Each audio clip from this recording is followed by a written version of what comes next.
Shalom, selamat pagi dan salam sejahtera bagi Bapak Ibu Saudara yang dikasihi oleh Yesus Kristus. Kita akan mendengarkan firman Tuhan, namun sebelumnya kita akan berdoa. Bapa yang ada di dalam surga, hari ini kami datang kepadamu. Kami ingin mendengarkan firman-Mu.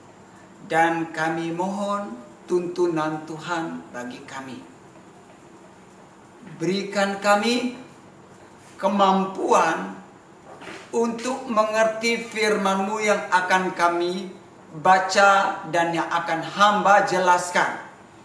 Hingga firman Tuhan ini akan memperbaharui hati dan pikiran kami.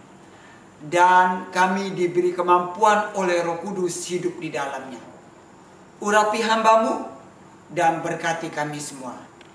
Kami berdoa di dalam nama Yesus. Haleluya. Amin. Pembacaan firman Tuhan untuk kita pada pagi hari ini terdapat di dalam kitab Filipi pasal 2 ayat 1 sampai ayat yang ke-11. Kitab Filipi pasal yang kedua ayat 1 sampai ayat yang ke-11. Saya akan membacakan ayat-ayat ini untuk kita. Filipi pasal 2 ayat 1 sampai ayat yang ke-11. Judul perikopnya, nasihat supaya bersatu dan merendahkan diri seperti Kristus. Jadi karena dalam Kristus ada nasihat, ada penghiburan kasih, ada persekutuan roh, ada kasih mesra dan belas kasihan. Karena itu sempurnakanlah sukacitaku dengan ini. Hendaklah kamu sehati sepikir, dalam satu kasih, satu jiwa, satu tujuan. Dengan tidak mencari kepentingan sendiri atau puji-pujian yang sia-sia. Sebaliknya, hendaklah dengan rendah hati yang seorang menganggap yang lain lebih utama daripada dirinya sendiri. Dan janganlah tiap-tiap orang hanya memperhatikan kepentingannya sendiri, tetapi kepentingan orang lain juga. Hendaklah kamu dalam hidupmu bersama menaruh pikiran dan perasaan yang terdapat juga dalam Kristus Yesus, yang walaupun dalam rupa Allah tidak menganggap kesetaraan dengan Allah itu sebagai milik yang harus dipertahankan, melainkan telah mengosongkan dirinya sendiri dan mengambil rupa seorang hamba dan menjadi sama dengan manusia. Dan dalam keadaan sebagai manusia, ia telah merendahkan dirinya dan taat sampai mati, bahkan sampai mati di kayu salib. Itulah sebabnya Allah sangat meninggikan dia dan mengaruniakan kepadanya nama di atas segala nama, supaya dalam nama Yesus bertekuk lutut segala yang ada di langit dan yang ada di atas bumi dan yang ada di bawah bumi, dan segala lidah mengaku Yesus Kristus adalah Tuhan, bagi kemuliaan Allah Bapa. Demikian pembacaan firman Tuhan untuk kita hari ini. Tema renungan firman Tuhan untuk kita hari ini adalah mementingkan orang lain. Mementingkan orang lain. Nah, dalam ayat-ayat yang kita baca tadi, ayat yang ketiga dan keempat, Paulus menjelaskan bagaimana mementingkan orang lain. Di dalam ayat-ayat itu dikatakan tidak mencari kepentingan diri sendiri, tidak mencari kepentingan diri sendiri, tetapi perintahnya adalah hendaklah dengan rendah hati yang seorang menganggap yang lain lebih utama daripada dirinya sendiri. Ayat yang keempat dikatakan janganlah tiap-tiap orang hanya memperhatikan kepentingannya sendiri, tetapi kepentingan orang lain. Artinya mementingkan orang lain itu artinya mempeduli keperluan orang lain.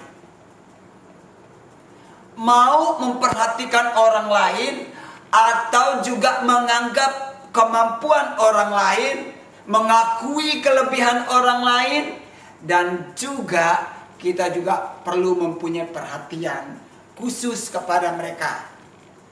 Di dalam hukum yang Tuhan Yesus berikan, di dalam Injil Matius pasal 22 ayat 39 dikatakan bahwa hukum yang kedua itu, yaitu kasihilah sesamamu manusia seperti dirimu sendiri.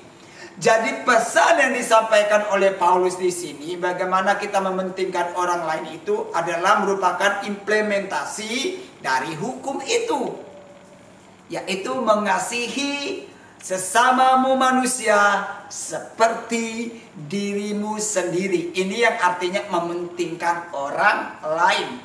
Seperti kita memperlakukan diri kita. Sehingga ayat tadi dikatakan dilarang kita mengutamakan kepentingan pribadi. Sehingga kita mengabaikan orang lain. Bapak ibu saudara yang dikasihi oleh Yesus Kristus, ini masa di mana semua orang begitu mengutamakan kepentingan diri sendiri. Ketika kita membaca surat Timotius itu, pasal 3 ayat 1 itu dikatakan bahwa kehidupan orang pada akhir zaman ini adalah mencintai diri sendiri, lupa dengan orang-orang di sekitarnya, egois. Tetapi ayat ini datang mengingatkan kita hari ini bagaimana kita bisa mementingkan orang lain di dalam kehidupan kita sehari-hari.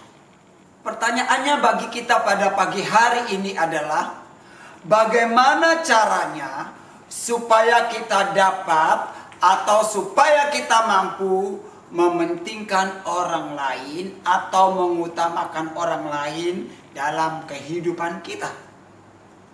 Yang pertama adalah caranya kita harus hidup di dalam Kristus. Kita harus hidup di dalam Kristus. Saya memakai kata harus karena ini adalah sebuah syarat mutlak. Tidak bisa ditawar-tawarkan. Perhatikan ayat yang ke-1. Dikatakan, jadi karena dalam Kristus ada nasihat, ada penghiburan kasih, ada persekutuan roh, ada kasih mesra, dan belas kasihan.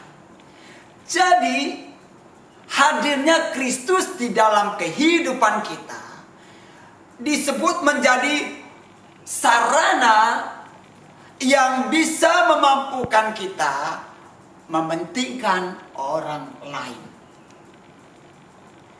yang mampu membuat kita mengutamakan kepentingan orang lain dalam hidup ini. Perhatikan di dalam ayat 1 dikatakan ada beberapa hal yang ada di dalam Kristus. Ada nasihat, ada penghiburan kasih, ada persekutuan roh, ada kasih mesra, dan belas kasihan. Ini adalah semua sarana yang ada di dalam hidup kita ketika Kristus hidup di dalam kita, sehingga sarana-sarana inilah yang memampukan kita mengutamakan orang lain, mementingkan orang lain, berpikir tentang kepentingan orang lain, berpikir tentang kehidupan orang lain. Karena di sana ada nasihat. Nasihat kita berikan bukti kepedulian kita kepada sesama. Bukan marah-marah, ya. Nasihat itu bukan marah. Nasihat itu adalah seperti tuntunan kepada seseorang supaya dia lebih baik di dalam kehidupannya. Jika ia melakukan kesalahan, dia tahu bahwa itu salah. sehingga ia tidak melakukan lagi. Itulah nasihat. Nasihat tidak diberikan dengan marah-marah atau emosi, diberikan dengan penuh cinta. Dan sarana berikut dikatakan ada penghiburan kasih.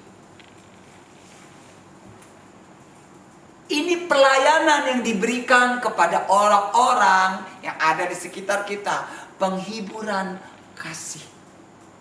Di mana kita bisa merasakan beban yang dirasakan oleh sesama kita. Dan kita ikut memikulnya.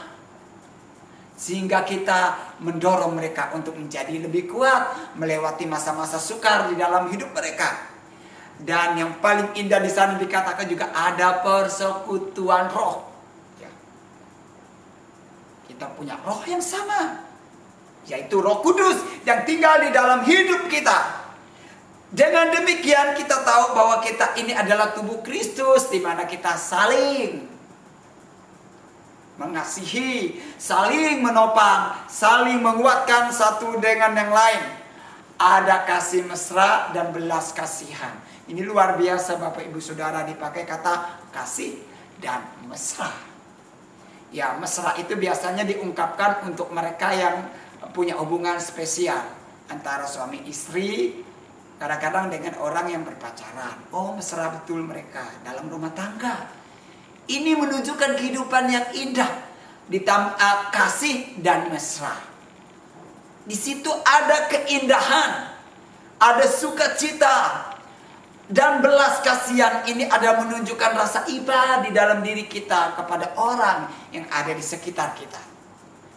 Karena itu Bapak Ibu Saudara, semua sarana ini kita peroleh kalau kita ada di dalam Kristus.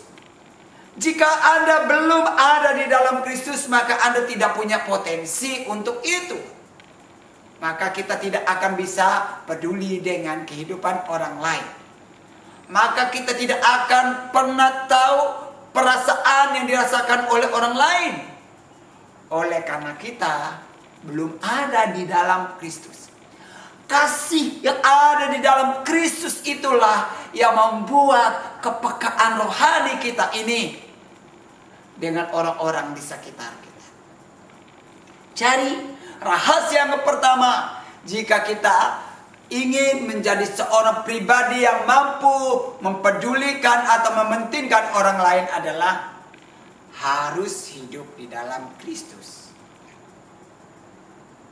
Kita harus hidup di dalam Kristus. Artinya kita menerima Kristus sebagai Tuhan dan Juru Selamat kita. Dan Dia ada di dalam kita. Dialah yang mempengaruhi kita untuk bertindak melakukan apapun. Rahasia yang kedua, bagaimana caranya supaya kita mampu mengutamakan atau mementingkan orang lain adalah kita harus hidup dalam hubungan yang baik dengan sesama. Saya memakai istilah memiliki rasa empati. Memiliki rasa empati dengan orang yang ada di sekitar kita. Perhatikan ayat 2 itu dikatakan, karena itu sempurnakanlah sukacitaku dengan ini. Hendaklah kamu sehati sepikir. Hendaklah kamu sehati sepikir. Dalam satu kasih, satu jiwa, satu tujuan. Ada dua yang dipakai di sini, sehati sepikir. Hati dan pikiran ini digabungkan oleh ayat ini, sehati sepikir. Mengapa digabungkan di sini? Ternyata hati dan pikiran itu adalah pusat kehidupan manusia. Hati dan pikiran itu adalah penggerak waktu kita berkarya, penggerak untuk kita bersikap. Jadi kita harus mempunyai rasa empati kepada orang-orang di sekitar kita. Rasa empati adalah ikut merasakan beban-beban yang orang lain rasakan. Sehingga kita dapat melakukan atau hidup dalam satu kasih. Ini sehati, sepikir menyebabkan kita hidup dalam satu kasih. Saya merenungkan bagaimana yang disebut dengan satu kasih. Ternyata kasih yang dibicara ini adalah tidak kasih eros, tidak kasih philia, storge, tetapi kasih yang dinyatakan di sini adalah agape. Satu agape. Kasih yang disebut kasih agape itu kasih Allah. Kasih yang diberikan dengan ikhlas tanpa menuntut balas. Diberi dengan cuma-cuma tanpa pamrih, tidak menuntut orang itu harus melakukan yang sama kepada kita. Itulah yang dikatakan kasih agape. Kasih Allah yang dimiliki oleh Allah. Karena dia ada di dalam diri kita, kita diperintahkan juga memiliki kasih yang sama seperti itu.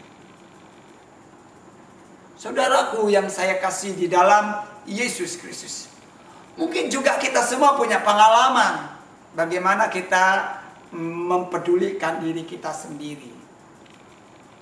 Misalkan saja ini ada orang yang membawa makanan yang banyak ke sini dan kita disuruh cepat-cepat ambil. Saya kira kita keburu-buru mengambil, memilih yang baik untuk kita.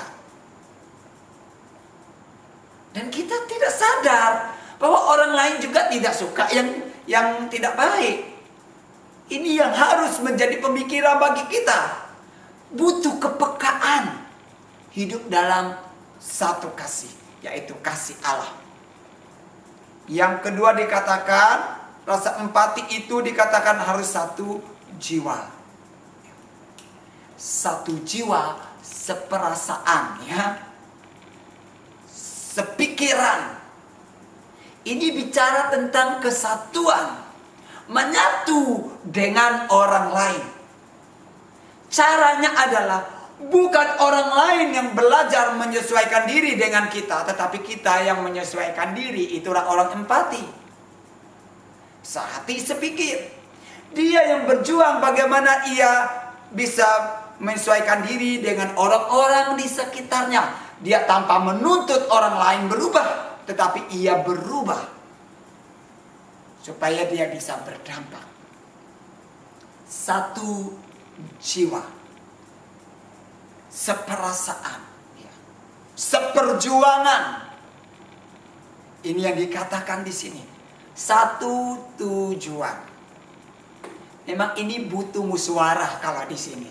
Ya, harus sepakat. Ya. Ada rapat.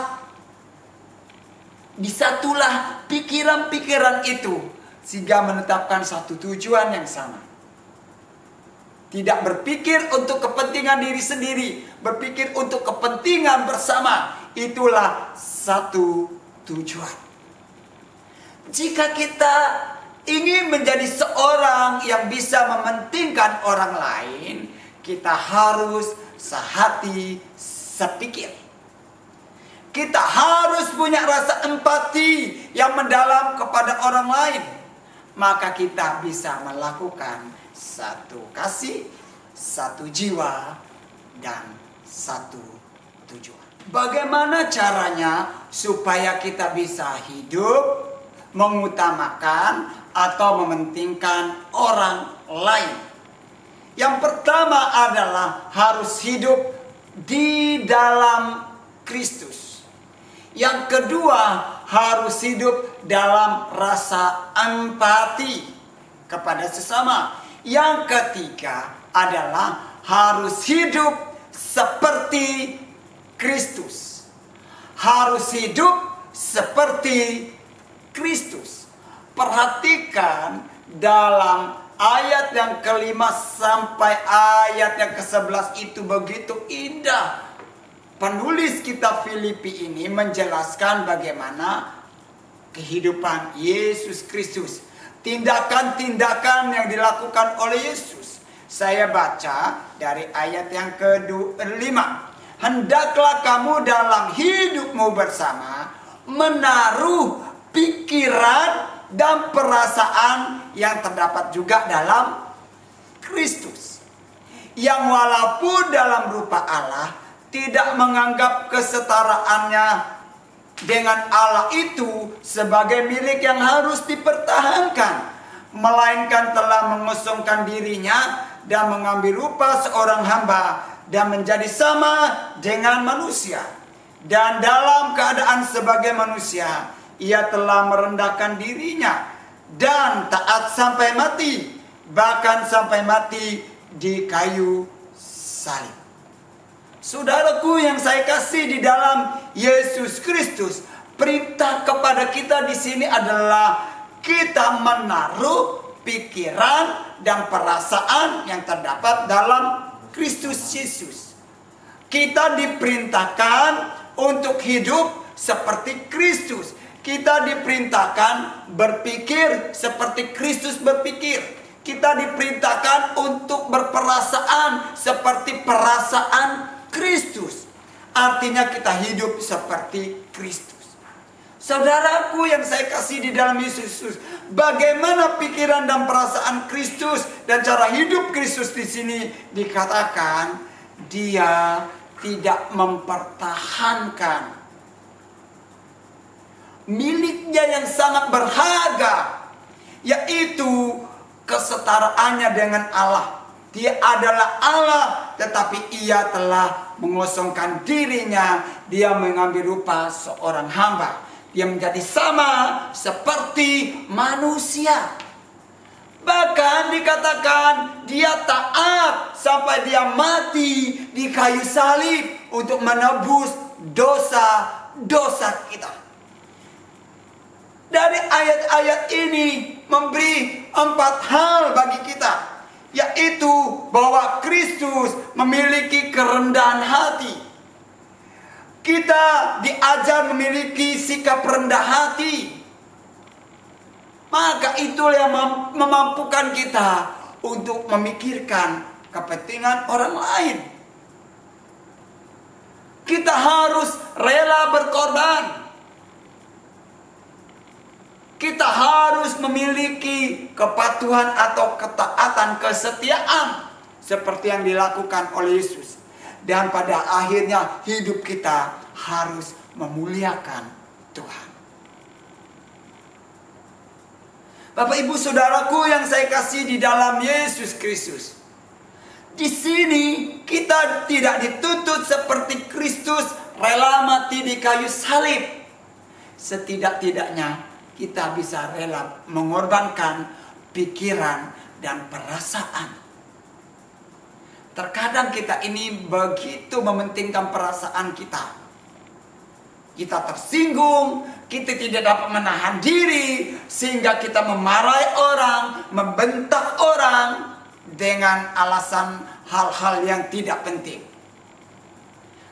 Jadilah diri kita ini orang yang rendah hati.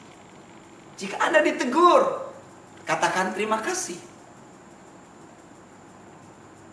Berarti dia peduli dengan Anda. Berterima kasihlah.